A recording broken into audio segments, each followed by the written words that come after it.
Hello friends, how are you? I hope you will be fit and good. You are heartily welcome in Vivekananda online classes. Vivekananda के online classes में आप सबका हार्दिक अभिनंदन है। दोस्तों, अपन पिछले विगत क्लासों से कुछ ट्रांसलेशन यानी एक भाषा कही हुई किसी बात या लिखी हुई किसी बात को एक भाषा से दूसरी भाषा में बदलना अनुवाद है। ये 9th में 11th में 5 5 6 6 8 8 नंबर का ये टॉपिक आता है।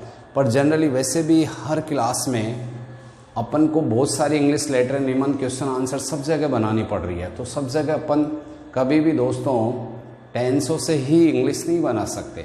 वह रेलवे लाइन के पास पास दौड़ रहा है तो he is running along the railway line. Along नहीं आएगा तो आप पास पास के लिए इंग्लिश नहीं बना सकते हो। तो इसके लिए आपका प्रीपोजिशन, आर्टिकल और ट्रांसलेशन क्लियर टेंसों के अलावा भी होना चाहिए।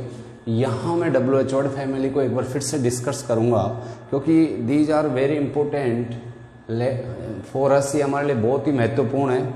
इसलिए आज का अपना ये video it is very important video classes for us. ये हमारे लिए बहुत उपयोगी है। मैंने इनको टेंसों में पढ़ाया था पर रनिंग में पढ़ाया था, टाइम कम दे पाया। आज मैं फिर से दोहरान करूँगा तो I hope you will be never forget this. मुझे उम्मीद है कि कभी नहीं भूल पाओगे। WH वर्ड वाले वाक्य कौन से होते हैं? जो WH या तो W से चालू होते हैं या फिर S से चालू होते हैं, इसलिए उनको WH वर्ड फैमिली कह देते हैं। अब इनके लिए जैसे इनमें हु आ जाता है, हु यानी कौन। हु ये कर्ता को जानने के लिए इससे पर्सन बनाते हैं। हुम किसे किसको, कर्म को जानने के लिए। वैन समय के लिए। वेयर कब स्थान के लिए। वाई क्यों कारण के लिए। विच कौन सा है कौन सी पसंद जानने के लिए। हुच किसका है किसकी अधिकार जानने के लिए। वॉट सामान्य पूछताछ के लिए। वॉट आर यू डूइंग तुम क्या कर रहे हो। व्हाट आर यू रीडिंग तुम क्या खा रहे हो। व्हाट आर यू राइटिंग क्या लिख रहे हो। What are you reading in this novel इस उपन्यास में क्या पढ़ रहे हो। हाउ यानी कैसे। हाल चाल उम्र साधन जानने के लिए। How are you, how old are you, है ना। How are you, how is your father now, तुम्हारे पिताजी अब कैसे हैं। हाउ मैनी संख्या जानने के लिए। How far. अब ये देखो हाउ सबके साथ आ रहा है पर फार लग रहा है, इसका मतलब दूरी जानने के लिए। लॉन्ग लग रहा है, इससे तात्पर्य है कि इससे क्या जाना जा रहा है दोस्तों, इससे जाना जा रहा है कार्य की अवधि। हाउ अपन किसी कार्य की आवृत्ति जानने के लिए। हाउ मच मात्रा जानने के लिए। These are very important for us. ये मेरे PDF फाइल में जो मैं आपको इनके साथ दूंगा उसमें एक एक को क्लियर करूंगा, ढंग से लिखे हुए होंगे। कहने का तात्पर्य अर्थ तो मैं आपको बता ही रहा हूँ। यहाँ मोस्टली हम बोर्ड पे ये वर्क करते हैं कि बच्चे को कोई भी कंसेप्ट ठीक से समझ में आ जाए। बाकी लिखने उतारने करने के लिए हम साथ में जब हमारा वीडियो लेक्चर जाता है उसके साथ PDF डालते हैं। इसका फॉर्मूला, इसके फॉर्मूले के लिए एक दोहा लिखा है मैंने यहाँ पे। WH वाट इनकी सबसे पहले खाट, यानी WH वर्ड सबसे पहले आएगा कोई सा भी हो। ये 14 WH वर्ड है। Mostly these are work for us, जो हमारे लिए काम करते हैं। दुनिया की कोई सी भी जानकारी, क्वेश्चन आंसर अपन इन्हीं से पूछ सकते हैं। वेयर आर यू गोइंग, तुम कहाँ जा रहे हो। तो दुनिया के सारे जानकारियाँ अपनी क्यूरियोसिटी ये शब्द ही मिटाते हैं दोस्तों। तो सबसे पहले WH वर्ड आते हैं, फिर हेल्पिंग वर्ब। हेल्पिंग वर्ब पे टिके होते हैं इसलिए हेल्पिंग वर्ब इनकी पावर होती है दोस्तों। फिर इसके बाद सब्जेक्ट आता है तीसरे नंबर पे। WH word, helping verb, subject, main verb, object, others.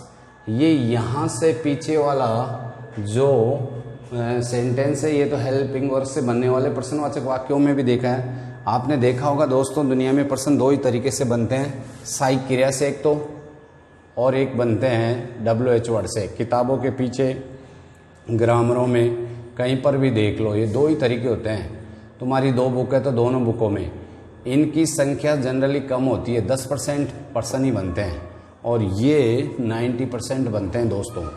अब ये WH वर्ड से जो बनते हैं इनके बारे में मैं आपको एक बात बताना चाहूँगा कि इनके लिए ये स्ट्रक्चर आपको ध्यान में रहनी चाहिए। WH वर्ड इनकी सबसे पहले खाट। अब 14 में से 9 जो 14 है उनमें से 10 WH वर्ड के लिए तो ये फॉर्मूला काम करेगा 10 के लिए, और 4 के लिए ये एक फॉर्मूला और है।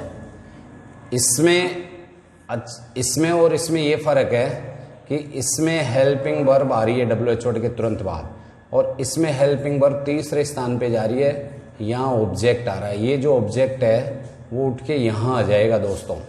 तो इसमें WH word, object, helping verb, subject, main verb, object. अब आपको सर ऐसे 4 शब्द कौन कौन से हैं? एक तो विच होगा, एक हुज होगा,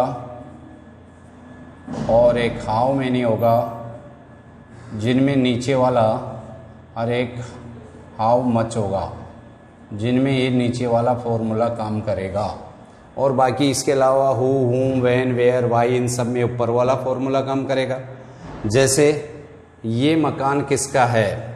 ये हुज से बन रहा है, तो हुज में यही फॉर्मूला है, हुज हाउस इज दिस। तुम्हारी पुस्तक कौन सी है? विच से बन रहा है, तो विच के बाद विच इज योर बुक, या तुम्हें कौन सी पोशाक पसंद है? Which dress are you like. Is that clear? अब सहायक क्रिया से पर्सन कौन से बनते हैं? क्या उसने कल एक पक्षी मारा था, जिसमें शुरू में क्या आ जाए, वो सहायक क्रिया से पर्सन बनते हैं। Is that clear? और WH वर्ड से बनने वाले पर्सन कौन से होते हैं? तुम विद्यालय कब जाते हो? सिंपल सेंटेंस ले रहे हैं अपन एक, जो आसानी समझा जाए। कब? इसमें पर्सनवाचक शब्द शुरू में आता है सहायक क्रिया वाले में। Did he kill a bird yesterday, और इसमें जो पर्सनवाचक शब्द होता है कब, क्यों, कहाँ, ये बीच में आते हैं। वो जिनमें WH, जिनमें बीच में पर्सनवाचक शब्द, हिंदी का पर्सनवाचक शब्द बीच में है, वो WH वर्ड से बनेंगे दोस्तों सारे। वैन, तुम विद्यालय कब जाते हो? When do you go to school. When यानी कब। अब ये जितने भी एग्जाम्पल दिए हैं मैंने, आपके विद्यालय में प्रधानाध्यापक कौन है? हु से बनेगा, who is the headmaster in your school. तुम कब उठते हो? समय जानने के लिए। When do you get up, तुम क्या खा रहे हो? What are you eating. सीता कहाँ जा रही है? Where is Sita going. अगर ये कहा जाए सीता अब कहाँ जा रही है, तो अब के लिए now. Where is Sita going now. तुम्हारे पिता अब कैसे हैं? हालचाल जाना जा रहा है। हाउ शब्द अपने आप में 3 तरीके से इंट्रोगेटिव पर्सन बनाता है। हालचाल के लिए, उम्र के लिए, साधन जानने के लिए। How is your father now. Ajmer Jaipur से कितना दूर है? हाउ फार, दूरी जानने के लिए। How far is Ajmer from Jaipur. तुम्हारी कक्षा में कितने छात्र हैं? How many students. देखो मैंने कहा था 4 में हाउ मेनी भी है। इनके तुरंत बाद सहायक क्रिया नहीं आती, ऑब्जेक्ट आता है। सहायक क्रिया तीसरे स्थान पे चली गई, ये जो इस स्ट्रक्चर में भी दिखाया है। How many students are there in your class. तुम्हारे विद्यालय पहुंचने में कितना समय लगता है? हाउ लॉन्ग, मैंने यहाँ डिस्कस किया था। लॉन्ग यानी समय, फार यानी दूरी। हाउ सबके साथ है दोस्तों। हाउ अपन यानी आवर्ती, ये कार्य कितनी बार करते हो। हाउ मच यानी मात्रा। हाउ मैनी यानी संख्या। तो हाउ तो सबके साथ है। इन पीछे वाले वर्ड से फर्क करो कि कौन सा शब्द किसके लिए क्वेश्चन।